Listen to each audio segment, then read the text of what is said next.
Hello my dear student, कैसे हैं आप लोग? सब अच्छा चल रहा है? चलो, तो ध्यान से देखो। आज का जो लेक्चर है अपना वो IUPAC naming of coordination compound पे होने वाला है। लास्ट वाले लेक्चर तक हमने जो इंपॉर्टेंट टर्म्स थी वो डिस्कस कर ली थी। तो आज का लेक्चर हम स्टार्ट करते हैं। तो आओ ध्यान से देखें इधर। इससे पहले मैं आपको बता देता हूं कि कुछ बच्चों ने क्वेश्चन पूछे थे। वो ये थे कि जैसे सर जो हाइड्रोजीन है NH2 बॉन्ड NH2, ये किलेट लिगेंड है कि नहीं है? तो देखो मैं आपको बताता हूं कि हाइड्रोजीन है वो किलेट लिगेंड नहीं है। फिर उन्होंने पूछा था कि मोनो है कि डाई है। तो देखो ये दोनों टाइप से बिहेव कर सकता है। मोनो के टाइप से भी बिहेव कर सकता है और डाई या बाइडेंटेट लिगेंड के टाइप से भी क्या कर सकता है, बिहेव कर सकता है। यानी कि यूं कह सकते हैं हम, ये फ्लेक्सिडेंटेट के टाइप से बिहेव करता है। जरूरत पड़ने पर एक और जरूरत पड़ने पर दो, दोनों की तरह ये क्या कर सकता है, बिहेव कर सकता है। अब आपको मैं बताता हूं कि ये किलेट क्यों नहीं है। तो इधर ध्यान से देखो, मैं पहले ये डिस्कस कर लेता हूं कि जो हाइड्रोजीन है वो है बेटा NH2 बॉन्ड NH2। अब सपोज दैट अगर हम मेटल के साथ इसको रखेंगे तो देखो ये इधर से बॉन्डिंग करेगा, इधर से। अब यहाँ जो रिंग बन रही है, देखो एक रिंग लाइक स्ट्रक्चर बनेगी। और यहाँ की जो रिंग बन रही है वो ध्यान से देखो बेटा 3 मेंबर्ड है। यानी कि कितने मेंबर है रिंग में? 3। और हमने डिस्कस किया था कि 3 मेंबर्ड रिंग है वो वेरी लेस स्टेबल होती है। तो यहाँ पर ये रिंग स्टेबल है नहीं। स्टेबल नहीं है तो ये बॉन्ड्स क्या हो जाएंगे, ब्रेक हो जाएगा कोई एक बॉन्ड। और जैसे ही बॉन्ड ब्रेक हुआ तो सपोज दैट ये बॉन्ड ब्रेक हो गया, तो अब ये किलेट रिंग का फॉर्मेशन नहीं कर सकता। और अगर किलेट रिंग का फॉर्मेशन नहीं करेगा तो ये किलेट लिगेंड नहीं होगा। बात समझ में आ गई? तो पहली बात क्या है कि हाइड्रोजीन है वो किलेट लिगेंड नहीं होगा। मोनो या डाई, तो देखो ये इस कंडीशन में मोनो डेंडेट के टाइप से क्या कर रहा है, बिहेव कर रहा है। और अगर मान लो ये और ये दोनों नाइट्रोजन डिफरेंट डिफरेंट मेटल से बॉन्ड फॉर्मेशन करें, तो देखो अकेला हाइड्रोजन इस नाइट्रोजन से बॉन्ड फॉर्म कर सकता है और इस नाइट्रोजन से भी बॉन्ड फॉर्म कर सकता है। तो ये बाइडेंटेट के टाइप से भी क्या कर सकता है, बिहेव कर सकता है। क्लियर? बट ये किलेट नहीं होगा, तो ये किलेट लिगेंड नहीं है। तो ये क्वेश्चन था कुछ बच्चों का। चलो, तो आज का हम लेक्चर स्टार्ट कर लेते हैं, आ जाओ। तो IUPAC नेमिंग पढ़ने वाले हैं हम किसकी, कोऑर्डिनेशन कंपाउंड की। तो देखो मैं आपको बता देता हूं कि कोऑर्डिनेशन कंपाउंड्स का जो IUPAC नेमिंग है वो करने से पहले हमें कुछ रूल्स हैं वो पढ़ने होते हैं। अब वो रूल्स क्या क्या हैं तो स्टेप बाय स्टेप हम देखते जाते हैं। क्लियर? तो आ जाओ फटाफट से हम रूल्स देख लेते हैं। इधर देखो, इसको तो हम मिटा देते हैं। तो IUPAC जो नेमिंग है कॉम्प्लेक्स कंपाउंड या कोऑर्डिनेशन कंपाउंड्स की, उसके हम कई सारे रूल्स पढ़ते हैं। तो रूल नंबर फर्स्ट ध्यान से देखो, पहला रूल क्या है वो देखो आप। देखो फर्स्ट जो रूल है वो हमें नेमिंग करनी होती है आयोनाइजेशन एंटिटी की। ठीक है? तो रूल नंबर फर्स्ट किसके लिए है, naming of ionisation entity. Naming of ionisation entity. तो नेमिंग ऑफ आयोनाइजेशन एंटिटी। अब यहां पर ध्यान से देखो बेटा, जब हमने कॉम्प्लेक्स कंपाउंड डिस्कस किए थे तो वहां पर हमने आयोनाइजेशन एंटिटी और कोऑर्डिनेशन एंटिटी दो इंपॉर्टेंट टर्म्स पढ़ी थी। कोऑर्डिनेशन एंटिटी जो होती है वो स्क्वायर ब्रैकेट में लिखी जाती है, यानी कि जो स्क्वायर ब्रैकेट है उसके अंदर जो होगा वो कोऑर्डिनेशन एंटिटी है। और रिमेनिंग पार्ट चाहे वो लेफ्ट हो चाहे वो राइट हो, वो कौन सी एंटिटी होती है, आयोनाइजेशन। अब मैं आपको बताता हूं कि आयोनाइजेशन एंटिटी के दो पार्ट होते हैं, एक कैटायनिक पार्ट और एक एनायनिक पार्ट। जैसे एज ए एग्जांपल मैं यहां आपको समझाता हूं कि सपोज दैट आपके पास क्या है, K4 FeCN6।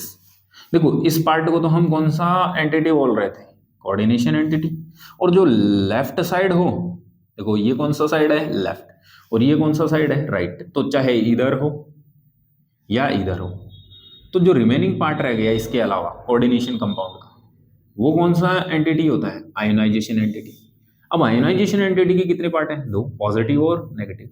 लेफ्ट साइड वाला ये जो पार्ट है, ये कौन सा पार्ट होता है? पॉजिटिव पार्ट, मतलब कैटाइनिक। कौन सा पार्ट होता है बेटा? कैटाइनिक। और जो लेफ्ट राइट साइड वाला पार्ट है, ये इधर कुछ होगा, वो कौन सा पार्ट होगा?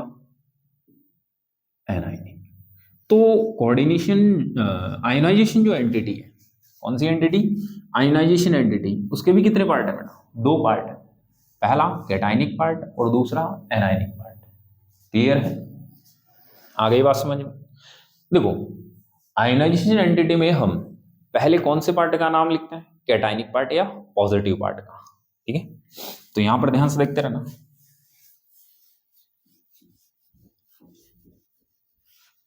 तो यहां पर मैंने ये बता दिया है कि आयोनाइजेशन एंटिटी के कितने पार्ट होते हैं? दो। तो पहला कौन सा है? कैटाइनिक, और बाद में कौन सा है? एनाइनिक। ठीक है, तो इन ionization entity,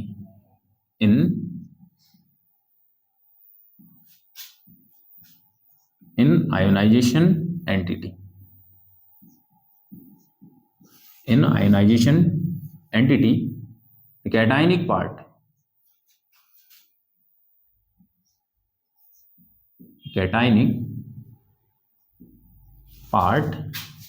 cationic part will be named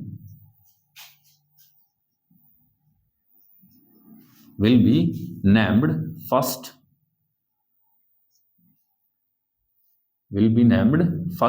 and don't show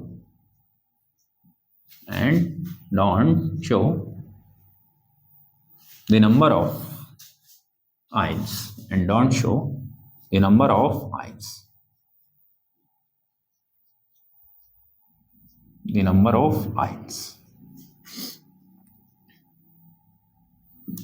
तो इसका मतलब क्या है? तो सुनना जरा ध्यान से।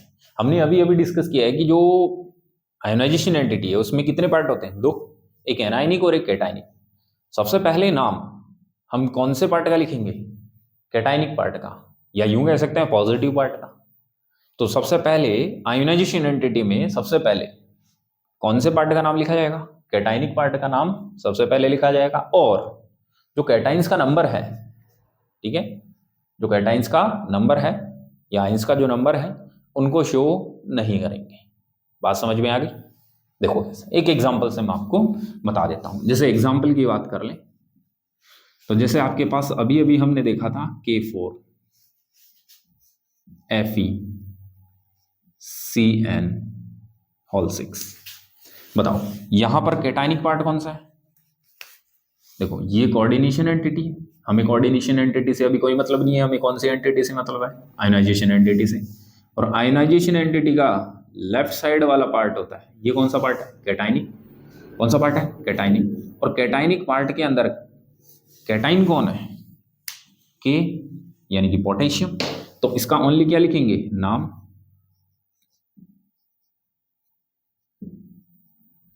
इसका ओनली क्या लिखना है? नाम। तो नाम लिख दिया। अब ध्यान से देखो, ये इसके नंबर कितने हैं? 4। अब 4 को रिप्रेजेंट नहीं करेंगे, शो नहीं करेंगे। 4 को रिप्रेजेंट करने के लिए इसके आगे हम टेट्रा नहीं लगाएंगे।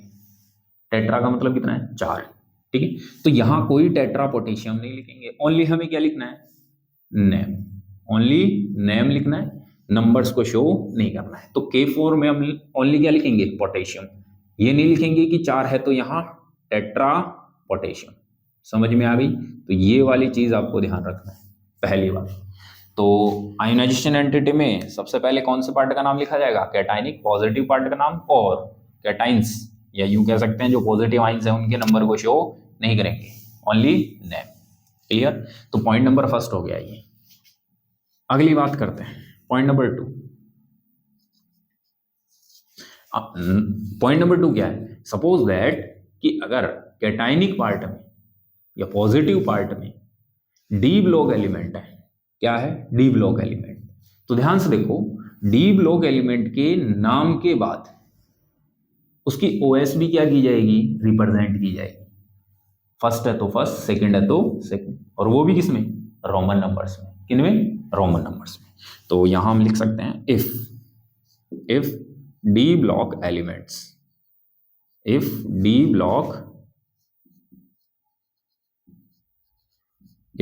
block elements are present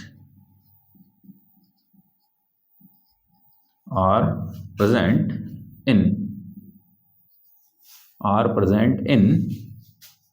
cationic part,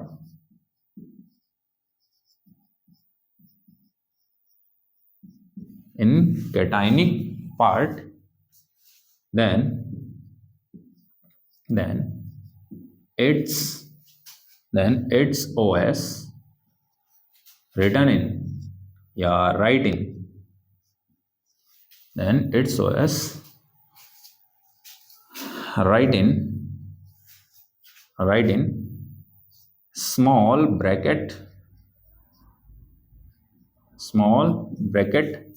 after the naming,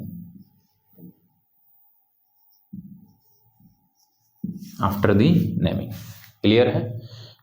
तो नाम के बाद में हम क्या लिख देंगे, इसकी OS, ठीक है, किसमें, स्मॉल ब्रैकेट में, ठीक है, इन रोमन नंबर्स, ठीक है, after the naming in Roman numbers जानते हो, ऐसे फर्स्ट को ऐसे, सेकंड को ऐसे, थर्ड को ऐसे, तो ये रोमन नंबर्स। तो रोमन नंबर्स में करना है, ध्यान रखें, किसमें करना है, रोमन नंबर्स। यहां तक की बातें क्लियर है कि नहीं, क्लियर है। चल अब इसका एक एग्जाम्पल देखें हम, तो एग्जाम्पल्स की बात कर लें। तो जैसे मान लो यहाँ कौन है, HG, ठीक है, यहाँ कौन है, HG, और यहाँ है जैसे मान लो CrSCN, ठीक है, SCN होल 4, ये है। तो अब यहां ध्यान से देखो, ये तो है कोऑर्डिनेशन एंटिटी, जस्ट एक एग्जांपल समझना है और कुछ नहीं। ये है कौन सा, कैटाइनिक पार्ट, लेफ्ट साइड में होता है, राइट साइड में कौन सा होता है, एनाइनिक। अब यहां पर Hg क्या है, मर्क्यूरी। तो अब ध्यान से देखो, इसका नाम तो लिखेंगे हम क्या, मर्क्यूरी,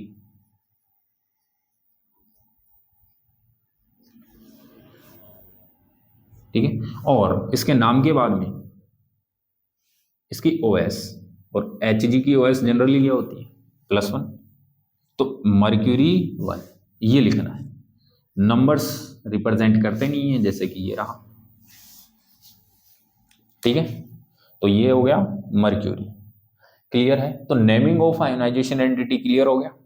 तो हमें ये दो चीजें ध्यान रखनी है, आयोनाइजेशन एंटिटी में सबसे पहले नाम लिखेंगे किसका, कैटाइनिक पार्ट का, ठीक है, कैटाइनिक पार्ट में ओनली नाम लिखेंगे, आयंस का नंबर रिप्रेजेंट नहीं करेंगे, जैसे मैंने ये समझा दिया है, 4 के लिए टेट्रा नहीं लगाएंगे। और अगर डी ब्लॉक एलिमेंट प्रेजेंट है कैटाइनिक पार्ट में, तो इसके नाम के बाद स्मॉल ब्रैकेट में इसकी OS भी क्या करेंगे, रिप्रेजेंट करेंगे, जैसे ये रहा, क्लियर। और भी कोई सा एग्जांपल ले सकते हो, यहाँ पर क्या हो सकता है, डी ब्लॉक एलिमेंट हो सकता है, कोई सा भी Fe हो सकता है, ठीक है। तो उसका ओनली क्या लिखेंगे, नाम, और उसके बाद स्मॉल ब्रैकेट में उसकी OS रिप्रेजेंट करना। डी ब्लॉक एलिमेंट्स के अलावा अगर कोई और ब्लॉक के एलिमेंट्स या मेटल्स आ रही, तो फिर हमें उनकी OS रिप्रेजेंट नहीं करनी, ओनली डी ब्लॉक एलिमेंट के लिए ही रिप्रेजेंट करनी। यहां तक की बातें क्लियर हैं कि नहीं, ये बात समझ आ गई। रूल नंबर फर्स्ट क्लियर है। चलो जल्दी से स्क्रीनशॉट मारो, फिर हम आगे बढ़ लेते हैं, फिर देखते हैं आगे। ओके, हो गया। चलो अब हम देखते हैं रूल नंबर 2। तो रूल नंबर जो 2 है, ठीक है, अब वो कोऑर्डिनेशन एंटिटी के नाम के लिए, कौन सी एंटिटी, कोऑर्डिनेशन एंटिटी। तो रूल नंबर 2 पे चलते हैं, किस पे चलते हैं, रूल नंबर 2। तो रूल नंबर 2 है नेमिंग ऑफ कोऑर्डिनेशन एंटिटी। देखो आयोनाइजेशन एंटिटी में हमें ओनली कैटाइनिक पार्ट का नाम लिखना है पहले, ठीक है, फिर हम चलेंगे कोऑर्डिनेशन।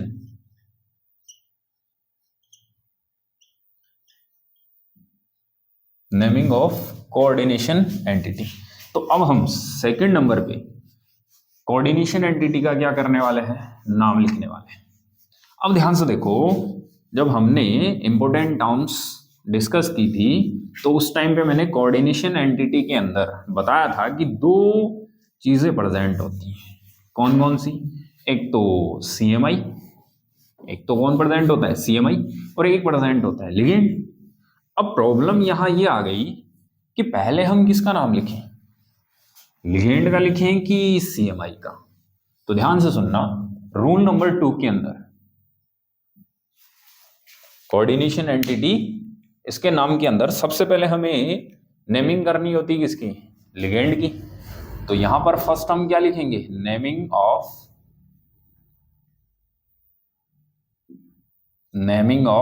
लिगेंड। ठीक, तो सबसे पहले हमें किसका नाम लिखना होता है, कोऑर्डिनेशन एंटिटी में लिगेंड का नाम लिखना होता है, तो नेमिंग ऑफ लिगेंड करना होता है। अब ध्यान से देखो, नेमिंग ऑफ लिगेंड के लिए क्या है, देखो कोऑर्डिनेशन एंटिटी में फर्स्ट हम लिगेंड का नाम करते हैं, और वो भी अल्फाबेटिकली ऑर्डर के अकॉर्डिंग। ठीक है, अल्फाबेटिकली ऑर्डर जानते हो कि जैसे जिसका नाम A से स्टार्ट हो रहा है उसको पहले लिखेंगे, और B से स्टार्ट हो रहा है उसको बाद में लिखेंगे। जैसे कि स्कूल होता है, वहां पर जब अटेंडेंस जो लिस्ट आती है, रजिस्टर आता है, उसमें अल्फाबेटिकली ऑर्डर में अरेंज किया होता है नाम को, वैसे। ठीक है, तो यहां पर ध्यान से देखो, इन कोऑर्डिनेशन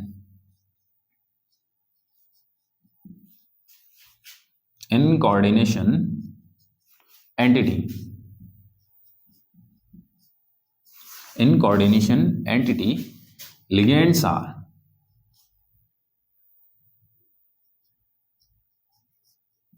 are named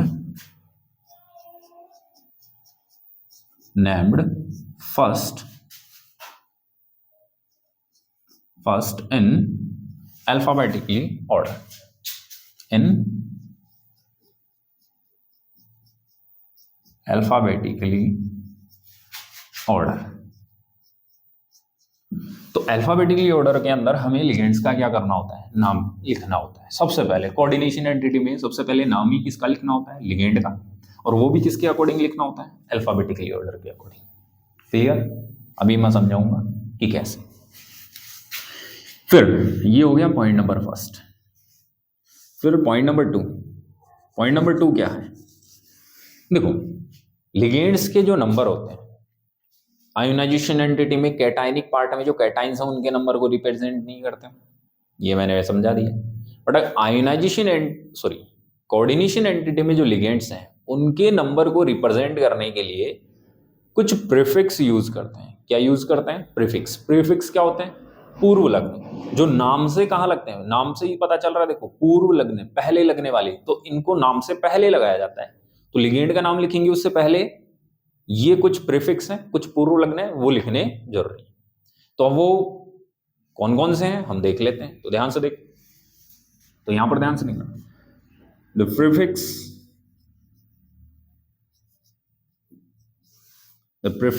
या प्रीफिक्सेस डाई या by, try, di tri tetra, penta, di tri tetra, penta, hexa, etc are used to indicate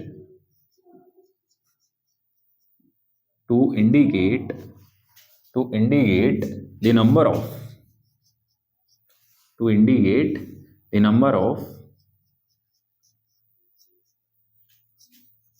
of ligands।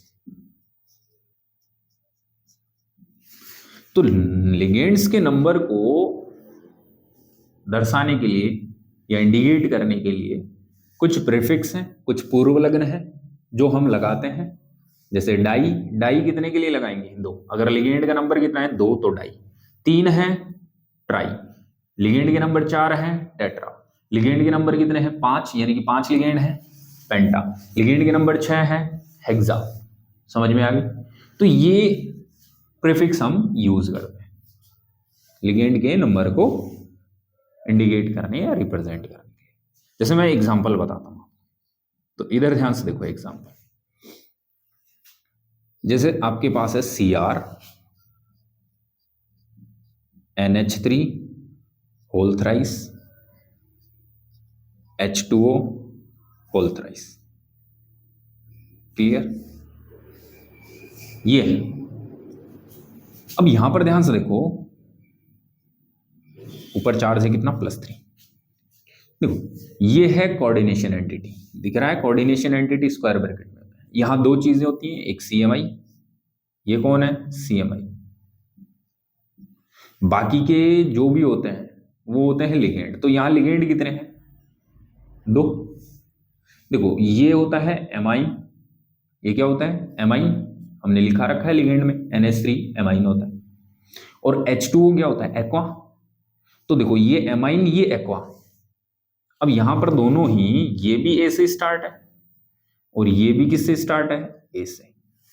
But ये AMM और ये AQUA और ये AMMINE, तो ये एमाइन है और ये एक्वा है, समझाने के लिए और कुछ नहीं। तो अब दोनों लिगेंड अलग है, तो पहले नाम किसका लिखेंगे, अल्फाबेटिकली जो फर्स्ट है। तो देखो पहला अल्फाबेट तो सेम है, तो अब इससे डिसाइड नहीं हो रहा, तो सेकंड अल्फाबेट पे जाओ, इस पे क्यू और इस पे एम। तो बताओ क्यों पहले की एम अल्फाबेटिकली ऑर्डर में, एम पहले। तो बताओ पहले किसका नाम लिखेंगे हम, एमाइन का, और उसके बाद में हम किसका नाम लिखेंगे, एक्वा का। बात समझ में आ गई? चलो धीरे धीरे आगे बढ़ो, ये केवल समझाने के लिए। तो अल्फाबेटिकली ऑर्डर कैसे लिखना है समझ में आता है। फिर ध्यान से देखो, एमाइन के नंबर कितने हैं, 3। तो 3 को रिप्रेजेंट करने के लिए प्रीफिक्स इसके पहले क्या लगाएंगे, ट्राई, तो ये हो जाएगा ट्राई एमाइन। और ऐसे ही एक्वा से पहले भी क्या लगाएंगे, ट्राई, क्योंकि 3 है तो ट्राई एक्वा। ठीक है, बस केवल समझाने के लिए था, बाकी एग्जांपल्स हम बाद में देखेंगे डिटेल से। यहाँ केवल इतने ही ध्यान देना है, जो समझाना था मैंने समझा दिया कि अल्फाबेटिकली कैसे लिखना है। क्लियर? चलो ये हो गया। अगली बात करते हैं, अगर सपोज दैट कि डाई ट्राई टेट्रा पेंटा ETC किसी लिगेंड के नाम में पहले से ही प्रेजेंट है। भाई कोई लिगेंड ऐसा है जिसके नाम में पहले ही डाई ट्राई टेट्रा प्रेजेंट है, अब उसके नंबर को रिप्रेजेंट करना है तो फिर di tri tetra prefix use नहीं करते, तो फिर वहां पर कुछ अलग प्रीफिक्स हैं जो यूज करते हैं हम। एज एग्जांपल जैसे बिस, 2 अगर नंबर कितना है 2 तो बिस, 3 है तो ट्रेस, 4 है तो टेट्राकिस, 5 है तो पेंटाकिस, आगे फिर किस पे किस, हेक्साकिस, हेप्टाकिस। समझ में आ गया? तो if di tri tetra ETC also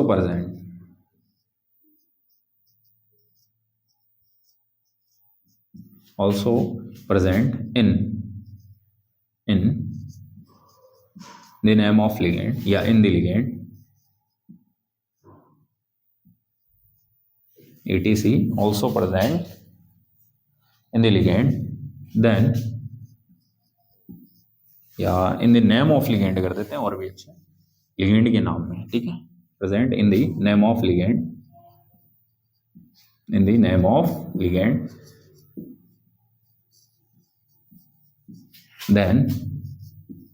then prefixes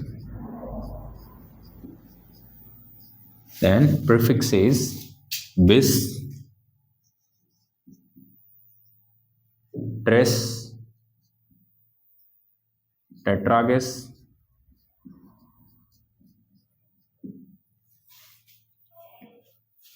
etc are used to indicate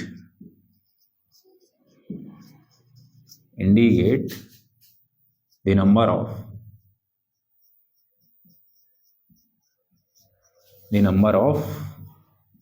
ligand।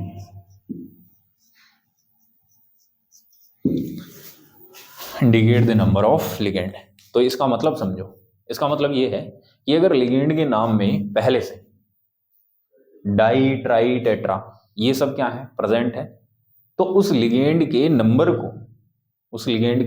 को इंडिकेट या रिप्रेजेंट करने के लिए हम कुछ अलग पूर्व लग्न कुछ प्रीफिक्सेस हैं, जैसे बिस यानी कि नंबर 2 है या लिगेंड के नंबर 2 है तो बिस यूज करना है, 3 है तो ट्रिस, 4 है तो टेट्राकिस, ये यूज करना है। क्लियर है? पर कंडीशन क्या है, अगर लिगेंड के नाम में पहले से ही क्या है, डाई ट्राई टेट्रा ईटीसी, और अगर पहले से नहीं है तो फिर हमें ये प्रीफिक्स यूज करना है। ठीक है, मैं इसका एक एग्जांपल समझाता हूँ, इधर आ जाओ। जैसे इसका मैं एक एग्जांपल समझाता हूँ। एग्जांपल जैसे सपोज दैट हमारे पास कौन है, सी आर, और इधर है ई एन होल ट्वाइस, और इधर है सी एल 2 और प्लस ये। तो अब यहां ध्यान से देखो, कोऑर्डिनेशन एंटिटी में ये तो कौन हो गया, सीएमआई। तो सीएमआई से अभी हमें कोई मतलब नहीं है, हमें लिगेंड देखना है, तो ये लिगेंड और ये लिगेंड। अब पहले नाम किसका लिखना है, तो देखो ये होता है एमआई, सॉरी इथाइलिन डाईएमआई। क्या होता है, इथाइलिन डाईएमआई। और ये कौन होता है बेटा, क्लोरो होता है या क्लोरिड होता है, अभी देखेंगे हम इनके नाम की ओ क्यों लगाई है सब। तो ये सी से, क्लोरो सी से स्टार्ट है और इथाइलिन ई से। बताओ अल्फाबेटिकली ई पहले कि सी पहले आता है, तो पहले किसका नाम लिखेंगे हम, क्लोरो का। कितने हैं, 2, तो नाम लिख देंगे। 2 के लिए क्या लगाएंगे, देखो इसके नाम में पहले से डाई ट्राई टेट्रा नहीं है तो डाई हो गया, तो डाई क्लोरो हो गया। चलो ये तो खत्म हो गया। अब यहां देखो जरा, बताओ इसका नाम क्या है, इथाइलिन डाईएमाइन, इसके नाम में पहले से क्या आ रहा है, डाई। तो देखो जिसके नाम में पहले से डाई है, अब उसके नंबर भी कितने हैं, 2, और 2 को रिप्रेजेंट करने के लिए अब हम डाई का यूज नहीं करेंगे, तो फिर क्या यूज करेंगे, बिस। तो नंबर को रिप्रेजेंट करने के लिए हम क्या यूज करेंगे, 2 के लिए बिस कर दिया। अब इसके बाद इसका क्या लिख देंगे नाम क्या हो जाएगा, इथाइलिन डाईएमाइन। बात समझ में आ गई? तो ये इसका नाम ऐसे लिखेंगे, ये तो हो गया नेम और ये हो गया इसके नंबर्स। तो नंबर्स को रिप्रेजेंट करने के लिए कुछ प्रीफिक्स हमने यूज कर लिए। क्लियर है यहां तक की बात है? समझ में आई कि नहीं आई बच्चे? चलो, तो ये एक एग्जांपल था, ये समझा लिया। तो यहां केवल समझाने के लिए मैं ये एग्जांपल लिख रहा हूं, बाकी नेमिंग हम लास्ट में सीखेंगे सबकी एक साथ। क्लियर? चलो, तो यहां तक की बातें कंप्लीट हो गई। अब इसके बाद में ध्यान से देखो, अगर हम आगे की बात करें तो जो नेगेटिव लिगेंड है या एनाइनिक लिगेंड है, उनके नाम के लास्ट में हमें क्या ऐड करना होता है, ओ ऐड करना होता है। क्या ऐड करना होता है, ओ। क्लियर? तो यहां पर देखो, the name of anionic ligand, the name of anionic ligands and with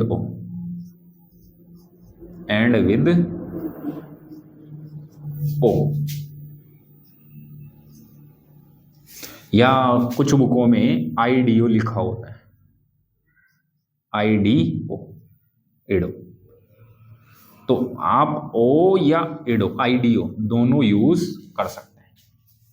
ठीक है, जैसे मैं कुछ एग्जांपल, वैसे तो हमने पहले डिस्कस कर लिए हैं सब, पर मैं यहाँ कुछ एग्जांपल क्लियर कर देता हूँ। ध्यान से देखो, कौन सा, एनाइनिक। एनाइनिक का मतलब क्या हो गया, नेगेटिव लिगेंड, जिन पर नेगेटिव चार्ज। एज एग्जांपल हम अगर बात कर लें, जैसे Cn- नेगेटिव है। लिगेंड्स हम सारे डिस्कस कर चुके हैं, आपको बता रखे हैं नेगेटिव कौन से हैं, पॉजिटिव कौन से हैं, न्यूट्रल कौन से, मोनोडेंटेट कौन से, बाइडेंटेट कौन से, ट्राई टेट्रा पेंटा हेक्सा सब बता रखे। तो Cn- नेगेटिव लिगेंड है। वैसे इसका नाम क्या होता है, साइनाइड। एंड किससे करना है, इसका जो नाम है वो किससे एंड करना है, ओ से। तो ई जो है इसको हटाएंगे और यहां क्या लगा देंगे, ओ। तो देखो क्या नाम हो गया, साइनिडो। क्या नाम हो गया, साइनिडो। या इसको हम साइनो भी लिख सकते हैं। तो देखो यहां एंड किससे हुआ, IDO से, और यहां ओ। तो साइनो लिख दो चाहे साइनेडो लिख दो, बात एक ही है, गलत नहीं है, दोनों ठीक है। ऐसे ही अगर हम और बात कर लें तो यहां पर क्या है, OH माइनस। OH माइनस क्या होता है, हाइड्रोक्साइड। अब हाइड्रोक्साइड नाम देखो नेगेटिव लिगेंड है, ये हाइड्रोक्साइड आयन है, लिगेंड के टाइप से काम करेगा, तो लास्ट में क्या लगाएंगे, ई हटा के ओ, देखो IDO आ गया, क्या आ गया, तो ये हो गया हाइड्रोक्सिडो, या इसको हम शॉर्ट में क्या लिख सकते हैं, हाइड्रोक्सो, ठीक है, तो ओ आ गया, हाइड्रोक्सो हो गया। ऐसे ही बहुत सारे और हैं, जैसे कि मैं और लिख देता हूं यहां पे, जैसे F माइनस है, ये फ्लोराइड आयन होता है, ठीक है, आई हटाया, सॉरी ई हटाया, ओ लगाया, हो गया लास्ट में ओ, देखो क्या IDO आ गया, तो इसका नाम हो गया फ्लोरिडो, या इसको शॉर्ट में हम क्या लिख सकते हैं, फ्लोरो, तो ओ से एंड हो गया। ऐसे ही Cl माइनस, क्लोराइड आयन होता है, ई हटाएंगे ओ लग जाएगा, तो नाम हो जाएगा क्या, क्लोरिडो, या शॉर्ट में हम क्या लिख सकते हैं, क्लोरो, तो IDO आ गया, क्लियर है। और भी जैसे OX, OX क्या होता है, ऑक्सिलेट, तो ई हटा के क्या लगा दिया, ऑक्सिलेटो। जैसे GLY क्या होता है, ग्लाइसिनेट, ई हटाया क्या लगा दिया, ओ, तो ग्लाइसिनेटो। तो लास्ट में क्या आ रहा है, नेगेटिव लिगेंड की लास्ट में क्या आ रहा है, ओ से एंड हो रहा है, नहीं, बात समझ में आ रही है कि नहीं आ रही। तो नेगेटिव लिगेंड का नाम है, वो किससे एंड करना, आपको ओ से एंड करना है या IDO से एंड करना है। तो अभी तक की ये कुछ बातें जो हमने लिगेंड के नेम में पढ़ ली, कुछ बातें और हैं आगे हम पढ़ने वाले हैं, जल्दी से आप इसका क्या लो, स्क्रीनशॉट ले, मैं थोड़ा साइड में हो जाता हूँ, क्लियर है, चलो ले लिया, ओके। तो यहां तक की बातें कंप्लीट। अब हम कुछ आगे के पॉइंट और हैं वो भी डिस्कस कर लेते हैं फटाफट से।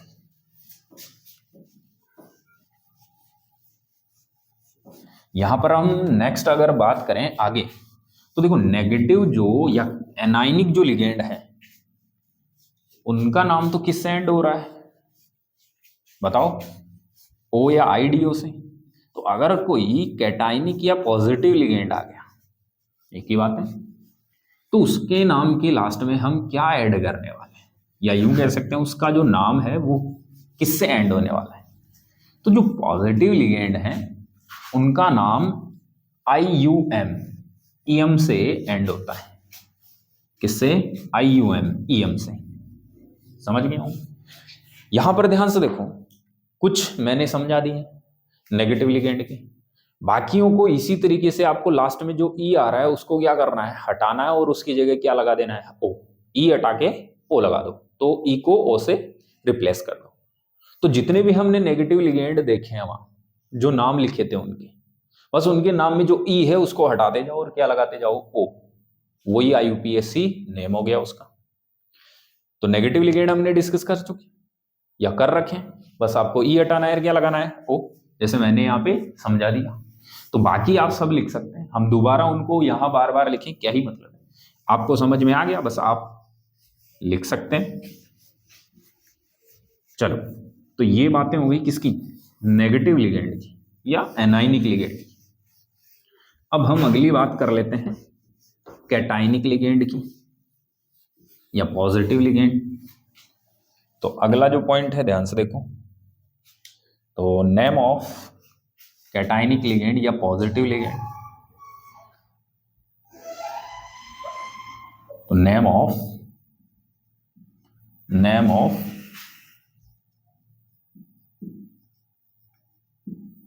कैटाइनिक या positive ligand and with EM, IUM, तो किससे एंड करना है बेटा? IUM से एंड करना है। अब जैसे कुछ एग्जांपल्स मैं आपको यहाँ बता देता हूँ, कुछ एग्जांपल्स ध्यान से देखना। एग्जांपल्स में जैसे NO+, तो इसका नाम होता है नाइट्रोसोनियम, तो नाम के लास्ट में क्या आ गया? EM। अगला है NO2+, तो इसका नाम होता है नाइट्रोनियम, तो देखो नाम के लास्ट में क्या आ गया? EM। ऐसे ही NH2 बॉन्ड NH3+, तो इसका नाम होता है हाइड्राजीन। वैसे हाइड्राजीन पॉजिटिव है तो EM, तो नाम हो गया हाइड्राजीनियम, और नाम के लास्ट में क्या आ गया? IUM। क्लियर? तो ये कुछ पॉजिटिव लिगेंड हैं जिनका नाम है वो IUM से एंड हो रहा है, या यूं कह सकते हैं इनके नाम के लास्ट में हम क्या ऐड करते हैं? IUM ऐड करते हैं। क्लियर? तो ये कुछ लिगेंड थे, ये ध्यान रखें।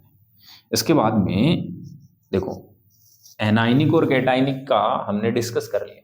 अगला है, अगर मान लो लिगेंड न्यूट्रल, ना एनाइन हो ना कैटाइन हो, तो न्यूट्रल लिगेंड का नाम है वो कैसे लिखेंगे?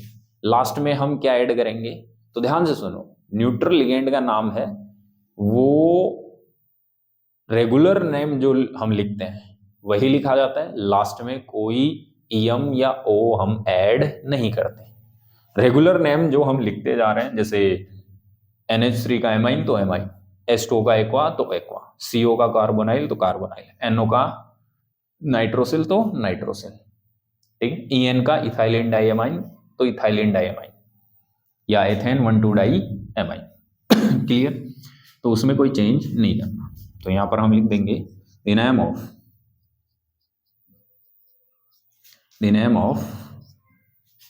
Neutral ligand,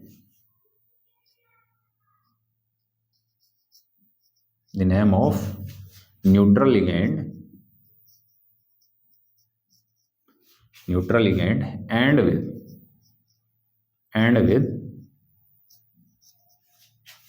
the regular name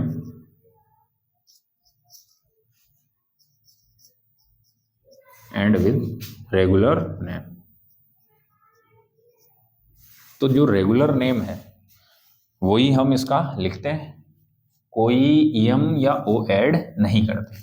जैसे अगर इसके एग्जांपल्स की बात करें तो देखो NH3 है, न्यूट्रल है, मोनोडेंटेट है, इसका हमने नाम क्या लिखा था? एमाइन, तो इसका नाम एमाइन ही हम यहां लिखेंगे। ऐसे ही CO, इसका क्या था? कार्बोनाइल, तो कार्बोनाइल लिखेंगे, ठीक है। इसके अलावा हम बात कर लें, कौन था? H2O, इसका क्या लिख रहे थे? एक्वा, तो एक्वा लिखेंगे। EN था इथाइलिन डाई एमाइन। ध्यान से देखो, एमाइन में डबल M लिखते हैं और EN में इथाइलिन डाई एमाइन में सिंगल M, तो इथाइलिन डाई एमाइन, जेई में यहीं से गलत करवा दिया था क्वेश्चन को, सिंगल M और डबल M से। ये इसको एक और नाम से हम लिख सकते हैं, इथेन 1,2 डाई एमाइन, ऐसे भी लिखा हुआ मिल सकता है। कैसे? क्योंकि इसका नाम क्या होता है, देखो इसकी स्ट्रक्चर क्या होती है, इसकी स्ट्रक्चर होती है क्या? CH2 bond NH2 bond CH2 bond NH2, ये है। तो यहां पर ध्यान से देखो, ये क्या, कौन सी कार्बन चेन हो गई? 2 कार्बन की चेन हो गई, तो एथेन, ये 1 नंबर कार्बन, ये 2, तो 1 2 पे कितने एमाइन हैं? 2, तो 1 2, तो देखो 2 कार्बन चेन है तो इथेन 1 और 2 पे, तो 1 2 कितने हैं 2, तो डाई, और एमाइन ग्रुप है तो एमाइन, तो इथेन 1 2 डाई एमाइन भी लिखा हुआ सकता है, या इथाइलिन डाई एमाइन भी लिखा हुआ मिल सकता है। समझ गए होंगे? क्लियर है कि नहीं ये बात? समझ गए? जैसे PH3 आ जाए तो इसे फॉस्फीन का फॉस्फीन लिखेंगे, तो फॉस्फीन का फॉस्फीन। क्लियर? चलो, तो ये बात कंप्लीट हो गई। इसके बाद में लास्ट, ध्यान से देखो, ब्रिज लिगेंड अगर आ रहा है, ब्रिज लिगेंड क्या होता है, जो दो मेटल एटम के साथ क्या होता है, बॉन्डेड होता है, एक इधर, दो अलग अलग मेटल एटम है, दोनों के साथ क्या करता है, बॉन्ड बना लेता है, और दोनों के बिटवीन किसका काम करता है, ब्रिज का काम करता है। तो ऐसे लिगेंड को हम क्या कहते हैं, ब्रिज लिगेंड। तो ब्रिज लिगेंड का जो नाम है वो हम स्टार्ट करते हैं किससे, म्यू के साइन से। ठीक है, तो नेम ऑफ ब्रिज लिगेंड, तो नेम ऑफ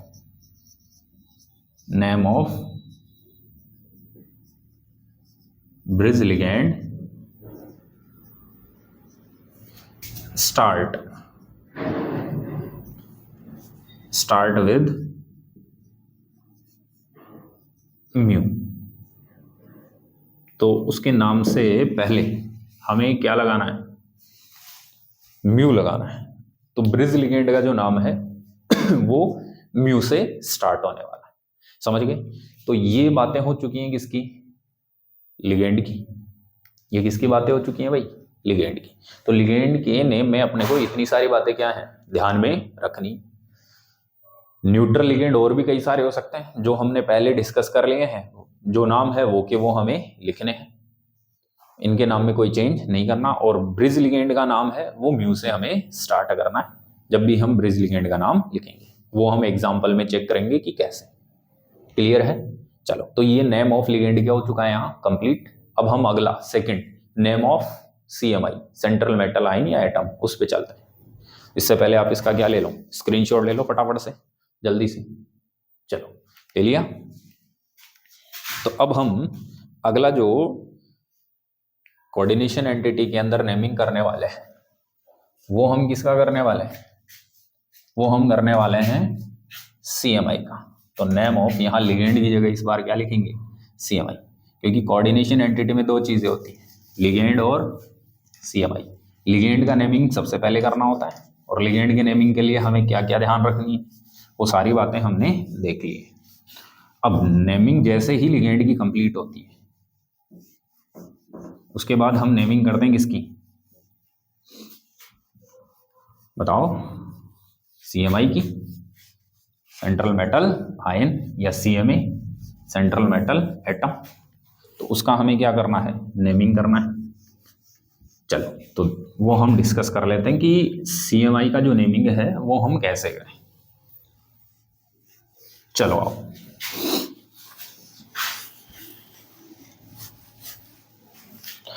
तो सेकंड जो पॉइंट है रूल नंबर 2 में चल रहा है, नेमिंग ऑफ कोऑर्डिनेशन एंटिटी में। तो नेमिंग ऑफ CMI। तो अब सेकंड नंबर पे किसका नेमिंग कर रहे हैं, CMI का। तो अब देखो, CMI का जो नेमिंग करते हैं उसके अंदर हमें कुछ बातें ध्यान रखनी है। जैसे कोऑर्डिनेशन जो एंटिटी है, अगर कोऑर्डिनेशन एंटिटी या कोऑर्डिनेशन स्फीयर के ऊपर नेगेटिव चार्ज प्रेजेंट है, तो जो CMI है उसका नाम हम एंड करेंगे किसके साथ, ATE के साथ। या यूं कह सकता हूं मैं कि CMI के नाम के लास्ट में हमें क्या जोड़ना है, ATE, 8 जोड़ना है। क्लियर? ये बात ध्यान रखना। तो यहां पहला पॉइंट हम लिख सकते हैं क्या, कि if the coordination entity,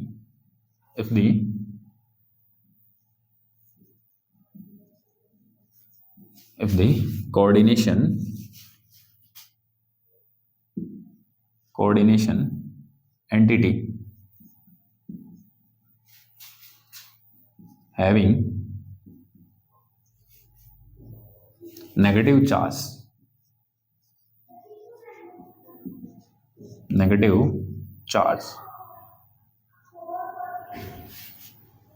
then having negative charge, then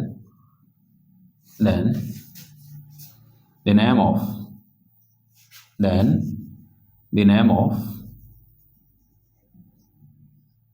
CMI, then the name of CMI, and with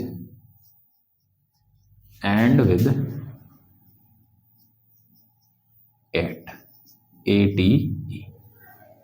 तो CMI का जो नाम है उसके लास्ट में या एंड में हम क्या लगाते हैं, पर ध्यान दें कब, जब कोऑर्डिनेशन एंटिटी पर कौन सा चार्ज हो, नेगेटिव चार्ज हो। क्लियर। और अगर सपोज दैट नेगेटिव चार्ज नहीं है और पॉजिटिव चार्ज या न्यूट्रल है तो फिर क्या करेंगे, तो उस केस में CMI का नाम है वो रिमेन अनचेंज्ड, यानी कि कोई परिवर्तन नहीं करना है, जैसा हम लिख रहे हैं वैसा ही लिखेंगे, ना एट लगाएंगे ना और कुछ। जैसे जिंक है तो जिंक लिखेंगे, ना कि zincate.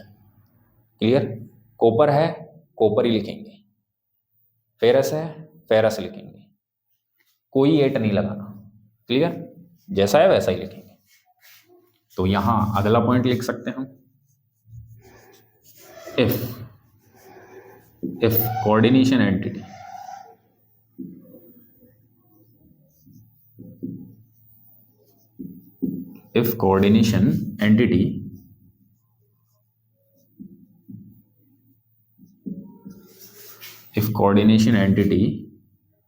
having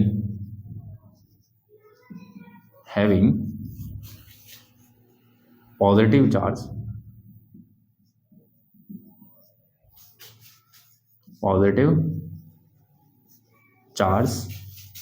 or neutral, then the name of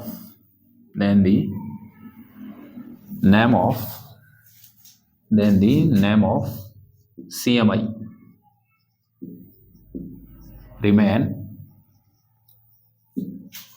unchanged, अपरिवर्तित रहता है। तो जैसा है वैसा का वैसा हमें लिखना है। ठीक है।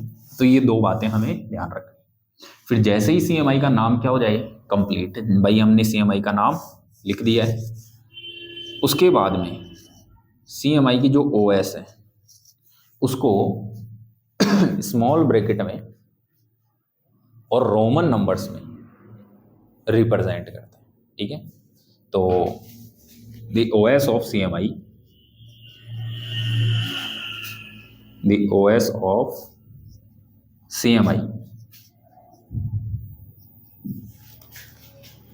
is right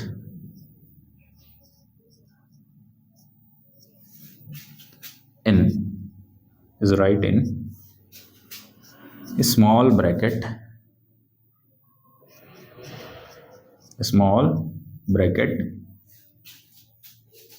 and Roman numbers, या यूं लिख सकते हैं in small bracket in Roman numbers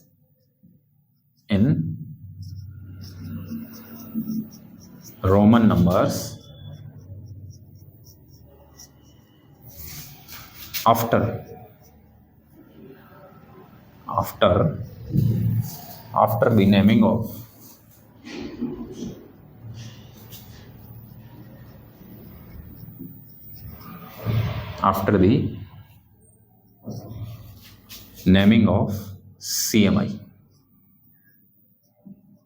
the naming of CMI, ठीक है। तो इसका मतलब क्या है समझो, कि CMI के नाम लिखने के बाद या CMI के नामकरण के बाद में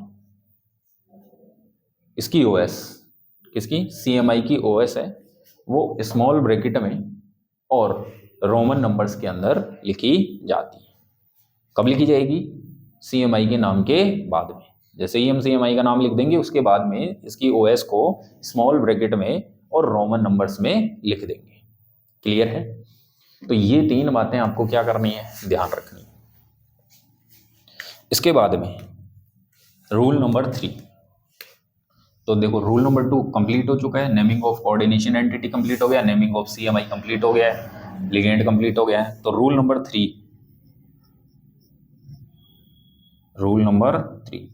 ध्यान से देखो, आयोनाइजेशन एंटिटी के अंदर दो पार्ट थे, कैटाइनिक और एनाइनिक। कितने पार्ट थे? दो। एक कैटाइनिक पार्ट था और एक एनाइनिक पार्ट था। कैटाइनिक पार्ट का नाम सबसे पहले हो जाता है, एनाइनिक पार्ट का जो नेमिंग है वो सबके लास्ट में होता है। क्लियर? तो एनाइनिक पार्ट का जो नाम है वो सबके लास्ट में हम लिखते हैं। तो यहाँ पर रूल नंबर 3 को थोड़ा मैं नीचे लिख देता हूँ, क्योंकि मैं इसका एक एग्जांपल क्लियर करूंगा। पहले रूल नंबर 3 है वो हम नोट कर लेते हैं। तो यहाँ रूल नंबर 3 ध्यान से देखो, यहाँ लिख देते हैं। तो रूल नंबर 3 किसका नाम लिखेंगे? एनाइनिक पार्ट का। ठीक है, तो after the naming of after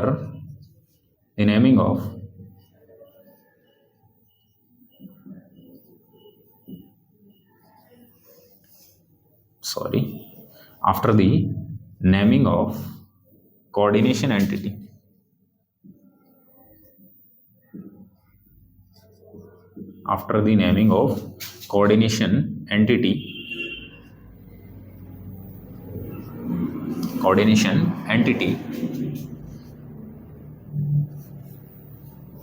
the naming of, ध्यान से सुनना एक बार, मैं फिर से रिपीट कर देता हूं। जब हम कोऑर्डिनेशन एंटिटी का नाम लिख देंगे, उसके बाद में किसका नाम लिखेंगे हम? जो एनाइनिक पार्ट है, ठीक है, उसका नाम लिखेंगे। तो यहां पर देखो, after the naming of coordination entity will be named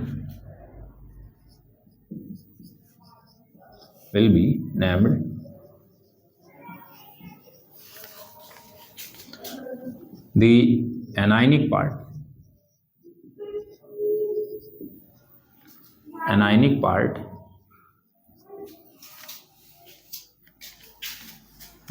part of ionization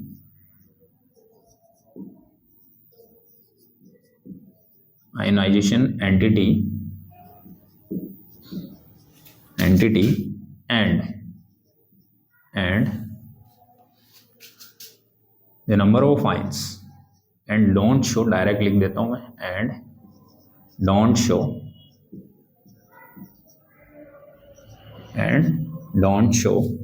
the number of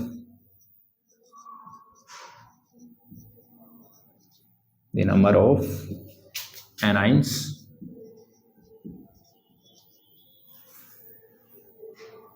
and don't show the number of anions। Clear? तो यहां पर ध्यान से देखो, after the naming of coordination entity के नाम लिखने के बाद में हम किसका नाम लिखते हैं? Will be named the anionic part of ionisation entity. Ionisation entity का जो एनाइनिक पार्ट बच गया, नेगेटिव पार्ट, जो कि लास्ट में आता है, उसका नाम लिखेंगे। And don't show the number of anions, और वहां भी एनाइंस का नंबर शो नहीं करेंगे। जैसे इसका एक एग्जांपल मैं आपको यहाँ समझा देता हूँ, ध्यान से देखो। जैसे सपोज दैट, एग्जांपल में ध्यान से देखेंगे, जैसे यहाँ कौन है? Cr NH3 whole thrice, H2O whole thrice, और इधर कौन है? Cl3। तो बताओ, ये पूरा पार्ट तो कौन सा है? Coordination entity. जैसे ही इसका नाम हम लिख देंगे, इसका नाम हमने सीख लिया कैसे लिखेंगे। ये कौन सा पार्ट आ गया? एनाइनिक। राइट साइड में जो होता है कोऑर्डिनेशन एंटिटी, वो एनाइनिक पार्ट है। तो इसके अंदर ओनली इसका नाम लिखेंगे। तो Cl आयन है, कौन सा? Cl माइनस, तो क्लोराइड। कौन सा आयन है? CHLORIDE, chloride. तो इसका नाम तो लिख दिया क्लोराइड। अब 3 है तो इसके नंबर को शो नहीं करेंगे, 3 के लिए ट्राई क्लोराइड नहीं लगाएंगे, ओनली क्या लिखेंगे? क्लोराइड। समझ में आई कि नहीं ये बात? जैसे उसमें पोटेशियम लिख रहे थे, टेट्रा नहीं लगाया था, यहाँ पे क्लोराइड लिखेंगे। आयन है तो क्लोराइड, और लिगेंड होता तो क्लोरो, क्योंकि नेगेटिव लिगेंड है, और आयन की फॉर्म में क्लोराइड आयन, तो क्लोराइड। 3 है, नंबर शो नहीं करना है, ट्राई नहीं लगाना, ओनली क्लोराइड लिखना है। यहां तक बात समझ में आ गई? अरे हाँ कि ना? क्लियर है? चलो, तो ये हो गया है रूल नंबर 3, एनाइनिक पार्ट का नाम। अब इसका हम एक एग्जांपल देख लेते हैं। जैसे सपोज दैट, इसका मैं एक एग्जांपल आपको बताता हूँ। जैसे ध्यान से देखो इधर, जैसे यहाँ है K2 ZnO OH होल 4, ये है। अब हमें इसका क्या लिखना है, नाम लिखना है। तो सबसे पहले आप ये देखो, इसको आइंस में डिसोसिएट कर लो। तो देखो ये वाला तो आइंस में डिसोसिएट नहीं होता, जो इसके आयोनाइजेशन एंटिटी में है, चाहे वो कैटायन हो चाहे वो एनाइन, वो आइंस बनाएंगे। तो यहाँ पर क्या बनेगा, देखो एक तो बनेगा क्या, K+, कितने, 2, तो 2 तो K+ बन गए, और प्लस साथ में क्या बनेगा, ZnOH होल 4। अगर ये इधर +2 है तो इस पर क्या आएगा, 2-। तो यहां से देखो, ये मैंने क्यों कहा है कि इसको आइंस में डिसोसिएट करो, क्योंकि यहां से देखने पर आपको पता नहीं चल रहा कि कोऑर्डिनेशन एंटिटी पर चार्ज है कि नहीं, क्योंकि यहां पर पूरा कैसा दिख रहा है, न्यूट्रल। हमें ओनली कौन सी एंटिटी की बात करनी है, कोऑर्डिनेशन एंटिटी की। तो कोऑर्डिनेशन एंटिटी पर चार्ज आएगा कि नहीं आएगा, ये देखने के लिए इसको आइंस में डिसोसिएट कर लिया। जैसे ही हम इसको आइंस में डिसोसिएट करेंगे तो बाहर 2K+ हो गया और इस पर 2-। तो यहां से क्लियर पता चल रहा है कि कोऑर्डिनेशन एंटिटी पर कौन सा चार्ज आ रहा है, नेगेटिव। आ रहा है कि नहीं आ रहा। तो अब इसका नाम लिखेंगे, आओ देखो, कैटायनिक पार्ट का नाम सबसे पहले लिखना है। कितने हैं, 2 से हमें मतलब नहीं है, ओनली नाम। तो पोटेशियम, तो नाम लिख दिया क्या, पोटेशियम। अब देखो, जैसे ही आयोनाइजेशन एंटिटी में कैटायनिक पार्ट का नाम कंप्लीट हो जाता है और फिर हम कोऑर्डिनेशन एंटिटी पर चलते हैं, तो नाम में पहले गेप दे देंगे। क्या देंगे, गेप। तो यहां पोटेशियम लिखने के बाद गेप दिया। फिर कोऑर्डिनेशन एंटिटी में सबसे पहले नाम किसका लिखना होता है, लिगेंड का। देखो लिगेंड कौन है यहाँ, OH। Zn मेटल है, CMI सेंट्रल मेटल आइन, OH लिगेंड हो गया। कितने हैं, 4। तो देखो नंबर रिप्रेजेंट करने के लिए प्रीफिक्स लगाएंगे, 4 हैं तो 4 के लिए क्या लगाएंगे, टेट्रा। तो ये हो गया टेट्रा। फिर OH क्या होता है, हाइड्रोक्साइड आयन, और नेगेटिव लिगेंड है तो O लगाएंगे। O लगाएंगे तो क्या हो जाएगा, हाइड्रोक्सिडो या हाइड्रोक्सो। तो टेट्रा HYDROXIDO दिखाया था मैंने, ये टेट्रा हाइड्रोक्सिडो। तो लिगेंड का नाम कंप्लीट हो गया। लिगेंड का नाम कंप्लीट हो जाता है तो फिर हम CMI का नाम लिखते हैं। CMI कौन है, जिंक। अब जिंक के नाम में 8 लगाना है कि नहीं लगाना, वो डिपेंड करेगा कोऑर्डिनेशन एंटिटी पे। कोऑर्डिनेशन एंटिटी पर कौन सा चार्ज है, देखो यहां पर देखो, इससे तो पता नहीं चलेगा, पर यहां देखो कौन सा है, नेगेटिव। और अगर नेगेटिव चार्ज है तो नाम में क्या लगाएंगे, 8। तो बताओ यहां कौन है, जिंक। जिंक और 8 लगा तो ZINCATE, तो नाम क्या हो गया, जिंकेट। क्लियर। तो मेटल CMI का नाम लिख दिया। फिर इसके बाद में, इसके जस्ट नाम के बाद ब्रैकेट में इसकी OS, और यहां से अगर OS निकालेंगे तो देखो ये +2, ये -4, +2 -4 तो -2 बच गए, -2 उधर जाएंगे तो +2, तो Zn की OS कितनी आ गई, +2। और रोमन नंबर्स में इसको रिप्रेजेंट करेंगे तो ये। क्लियर है। इसके बाद एनायनिक पार्ट में कुछ है नहीं, क्योंकि एनायनिक पार्ट का नाम है, कोऑर्डिनेशन एंटिटी के बाद लिखेंगे, और एनायनिक पार्ट में कुछ है नहीं तो नाम आगे नहीं लिखेंगे। तो बताओ इस कंपाउंड का, इस कॉम्प्लेक्स कंपाउंड का नाम क्या हो गया, potassium tetra hydroxido zincate second. Clear. अब यहां पर ध्यान से देखो, आयोनाइजेशन एंटिटी से जैसे ही हम कोऑर्डिनेशन एंटिटी में जाएंगे गेप देंगे। फिर कोऑर्डिनेशन एंटिटी के नाम में कोई गेप नहीं देना, पूरा मैंने एक साथ लिखा है, चाहे वो लिगेंड का नाम हो चाहे वो CMI का नाम। फिर जैसे ही कोऑर्डिनेशन एंटिटी का नाम कंप्लीट हो जाए, उसके बाद में हम एनायनिक पार्ट का नाम लिखेंगे तो फिर गेप देंगे और फिर एनाइन का नाम लिखेंगे। क्लियर है कि नहीं है। तो ये थे IUPAC नेमिंग के रूल्स। तो ये कंप्लीट हो गए, ढंग से पढ़ लेना, क्योंकि अब अगर अपना जो नेक्स्ट लेक्चर होने वाला है वो एग्जाम्पल्स पे होने वाला है, और मैं डिफरेंट टाइप के जो एग्जाम्पल्स है वो मैं यहाँ कवर करने वाला हूँ। तो आपको IUPAC नेमिंग का कोई भी प्रॉब्लम नहीं आने वाला उसके बाद। बट वो सारे एग्जाम्पल्स आपको ढंग से पढ़ने हैं। पहले आप क्या पढ़ गए, रूल्स पढ़ गए, हर एक का मैंने एग्जाम्पल क्लियर किया है, तो ये रूल्स आप पढ़े, बात समझ में आ गई। और कुछ बच्चों की डिमांड थी कि सर इसके नोट्स हमें अवेलेबल करा दें, तो देखो इस वीडियो के डिस्क्रिप्शन में मैं टेलीग्राम चैनल का लिंक दे दूंगा, वहां से आप जाएं और इसके जो नोट्स हैं, हिंदी मीडियम इंग्लिश मीडियम दोनों, वो आप वहां से डाउनलोड कर सकते हैं। क्लियर है। तो यहाँ आज हम लेक्चर ये स्टॉप करते हैं, और आप रेगुलर लेक्चर्स देखते रहें, ठीक है। मैं लगा हुआ हूँ, बाकी लाइक शेयर सब्सक्राइब ये करते रहें, दोस्तों को भेजें, ज़्यादा से ज़्यादा, ठीक है। और मिलते हैं फिर नेक्स्ट लेक्चर के साथ, तब तक के लिए खुश रहें, मस्त रहें। ओके, टेक केयर बच्चों, बाय।